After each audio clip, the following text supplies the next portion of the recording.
Wali Kota Blitar, Santoso memberikan kesaksiannya selesai disekap hingga rumah dinasnya disatroni oleh kawanan perampok pada Selasa 13 Desember. Tampak Santoso duduk di sofa dan mengenakan kaos berwarna hitam celana pendek yang mengaku mengalami luka di bagian kakinya akibat tendangan dari perampok. Kejadian tersebut berawal saat ia pulang dari acara khitanan pada Minggu 11 Desember, sekira pukul 21:30 waktu Indonesia Barat. Namun Santoso baru bisa tidur sekira pukul 1 dini hari. Sekira pukul 3 dini hari waktu Indonesia Barat, pintu kamarnya tiba-tiba digedor-gedor dengan cukup kencang sehingga membangunkannya dari tidur. Kawanan perampok kemudian langsung masuk dan menyandera Wali Kota Blitar dan istrinya Fetty Wulandari. Yang bahkan sempat mendapat ancaman verbal dari pelaku akan melukai dengan senjata tajam. Kawanan perampok meminta wali kota ini untuk menunjukkan lokasi penyimpanan barang berharganya. Keduanya disekap hingga pukul 4:30 waktu Indonesia Barat dan ditolong jemaah yang baru pulang sholat dari masjid.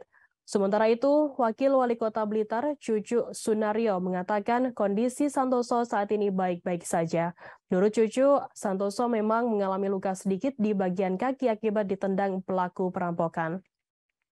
Menurut Cucu, saat ini Wali Kota Santoso masih masa pemulihan dan menenangkan diri pasca mengalami peristiwa perampokan di rumah dinas tersebut. Sementara untuk roda pemerintahan di Pemkot Blitar, Cucu mengatakan tetap berjalan normal. Perencanaan kegiatan di Pemkot Blitar sudah dilakukan juga sejak lama. Cucu berharap polisi segera mengungkap dan mengusut tuntas kasus perampokan di rumah dinas Wali Kota Blitar ini. Sebelumnya rumah dinas Wali Kota Blitar di Jalan Sudanjo, Supriyadi, Kota Blitar disatroni oleh perampok pada Senin 12 Desember dini hari.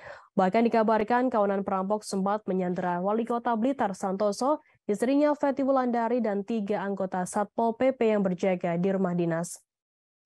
Kapolres Blitar Kota AKBP Argo Wiono mengatakan perampok diduga berjumlah 4 hingga 5 orang. Kawanan perampok menggasak uang tunai sebesar 400 juta rupiah dan sejumlah perhiasan. Mereka mengikat tangan para sandera dan melakban mulut Walcott, istri dan para penjaga. Argo mengatakan Walcott disekap dan sempat diancam agar menunjukkan tempat penyimpanan barang berharga di rumah dinas tersebut. Pihaknya kemudian mendapat laporan peristiwa perampokan di rumah dinas setelah subuh. Dari hasil olah TKP, perampok diduga masuk dari pintu sebelah barat dan langsung menyekap 3 penjaga pos. Pelaku lantas masuk ke dalam rumah dinas dan menyekap wali kota bersama istri di dalam kamar. Sejumlah kamera pengawas CCTV dirusak oleh kawanan perampok. Diduga perampok mengendarai mobil jenis Innova atau Avanza yang masuk ke halaman rumah dinas. Namun mobil yang dikendarai kawanan tersebut menggunakan plat merah sehingga bisa mengelabuhi personel Satpol PP yang tengah berjaga.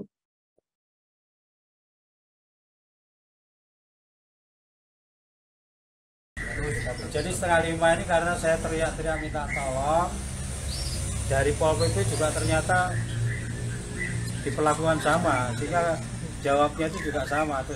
Tapi karena dia terus teriak-teriak minta tolong, baru bisa ditolong oleh jamaah masjid sholat jagaji yang baru turun dari sholat subuh. Akhirnya dia dengar kalau di sini ada teriakan tolong. Akhirnya kemudian saya baru bisa ditolong, yaitu dilepas lakban saya, bergel di tangan, di mata, kaki. Ya saya baru bisa posisi duduk. Karena waktu itu kan saya nggak bisa karena posisi tengkurap lama bergerak lebih 1 jam.